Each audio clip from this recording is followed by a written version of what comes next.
If you're a new content creator looking for good audio but can't justify spending $350 on the DJI Mic 2, which everyone has one now, then this microphone might be exactly what you've been looking for. This is the Boya Mic 2, a mic that at first glance looks like an affordable dupe of the DJI Mic 2, but in a couple specific ways, I think it actually is better. And just for $200, the question becomes, are you missing out by not paying more, or are you overpaying for the DJI at the first place? First, let's see what's in the box. Inside the box, the first thing you'll see is the mic case, but we'll come back to that in a second. Underneath, there's a smaller box with all the accessories. You get 2 dead cats for the wind, a USB-C cable, and a jack cable for the camera, a soft carrying pouch, and the usual paperwork.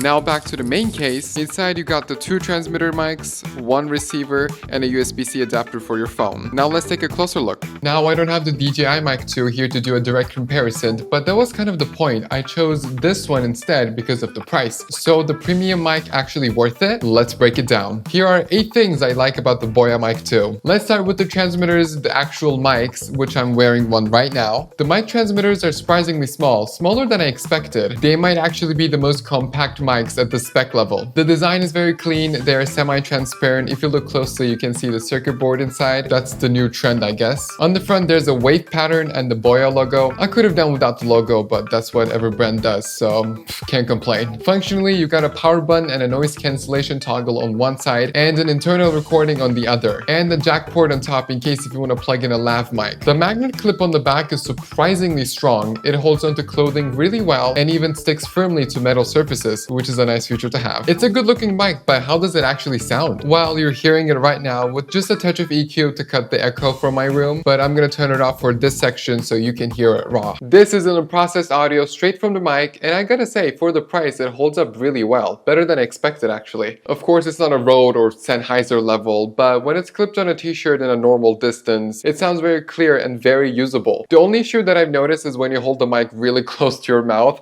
it tends to clip a bit, but adjusting the camera settings fix it for me. It's not a deal breaker. And to give you a bit more context, I want to drop in a quick clip from another creator who did a direct comparison of the DJI Mic to the Boya. Take a listen. If you have the DJI Mic 2 testing 1, 2, 3 again, or the Boya Mic 2 testing 1, 2, 3, they sound pretty much the same, or at least close enough. I mean, I've gotta say, they sound pretty similar. Like when I say they're an exact dupe, like I mean it. One of the standout features here is the 32-bit float internal recording. If your signal peaks too loud or drops too quiet, you can still recover a clean audio in post. Remind you, the 32-bit is only internal recording. It also includes a safety track that records your audio at -12 decibels alongside the main track. This is super helpful if you're in a dynamic environment where unexpected volume spikes. This microphone offers 2 types of noise cancellation. One is the more basic lower noise cancellation, while the other one is the new AI noise cancellation, which happens to be the higher one. Instead of me telling you how they work, let me show you. Alright peoples, now I'm driving. I wanted to do this test in a more realistic way. I have the AC on full blast, I have the window open, so it's a bit more realistic audio. Now you're hearing the raw audio, there's no noise cancellation, and I need to make a right, and it's rush hour.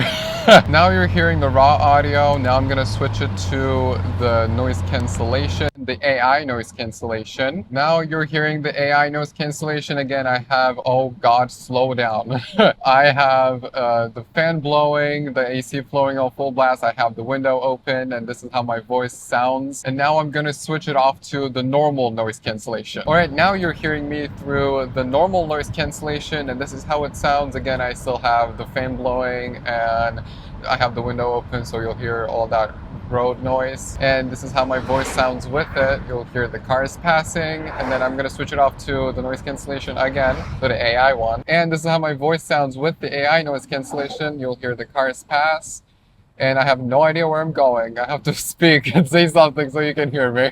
Okay, I think you get the idea. Let's go back. One of the things I really appreciated about this mic is how easy it is to use. With a lot of lower cost wireless mics, you'll often run into pairing issues, cutouts, or just random disconnects that is really frustrating. But with the Boya Mic 2, I haven't experienced any of that, and as soon as you take out the receiver out of the case, it powers on, it starts looking for the transmitters, and when you pull out the transmitters, it automatically pairs in a couple of seconds. There are no menus, no pairing buttons, it is really just plug and play. Now let's talk about the range. Boya's spec sheet claims up to 3 300 meters of wireless range. In my own tests, I got maybe a third of that, around 100 meters. But realistically, I almost never move more than 6 feet from my camera. And if I do, you can use the internal recording as a backup. But still though, that claim feels very absurd, but it's not a huge deal breaker for me. The battery life is actually a really strong point here. They advertise 9 hours of runtime without noise cancellation and 6 hours with it on. But in my experience, they really never ran out of battery, and the real standout is the charging case itself. Over the last month, I've used the mic regularly and I haven't once still needed to charge the battery case. You can get 50 hours of total battery life with the case, which is pretty impressive, and I haven't complained about the battery life at all. So speaking of the case, it has the same wavy design as the mic. It feels decent in hand, the magnets are strong enough, the build quality is still plastic, and it charges via USB-C. When you open the case, the receiver displays the mic battery levels and the remaining internal storage. There are 2 slots for phone adapters. It only comes with USB-C, but we'll talk about the lightning adapter problem in a bit. And now to the receiver, I cannot show it to you because I'm using it right now. In these type of wireless microphones, every single brand is copying each other, so the UI and the features mirror the DJI. Swipe or spin the crown to scroll through the menus and click to select. That is where you toggle on and off the 32-bit float, input gain, EQ, and other recording modes. It is very simple and easy to learn. On the back, there's a secure slot for the USB-C adapter for the phone, and if you want to charge it outside of the case, there's also USB-C port for that too. And now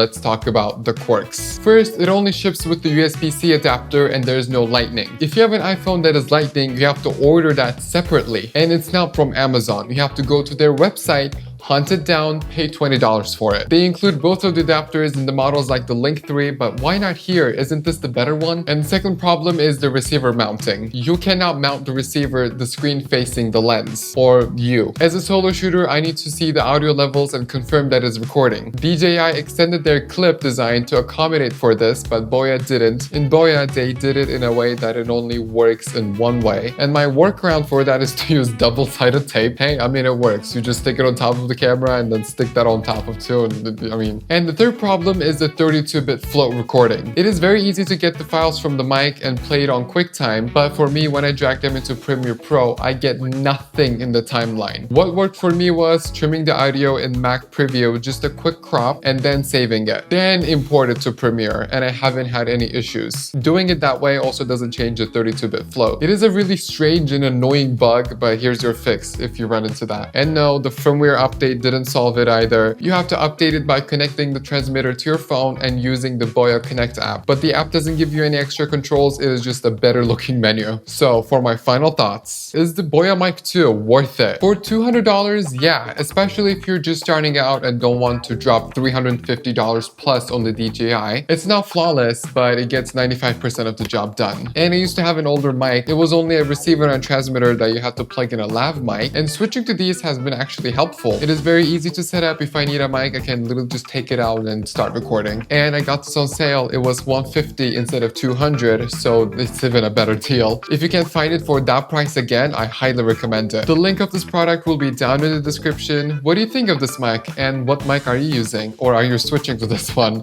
Like and follow for more. Like and subscribe for more. Sorry, it's not TikTok.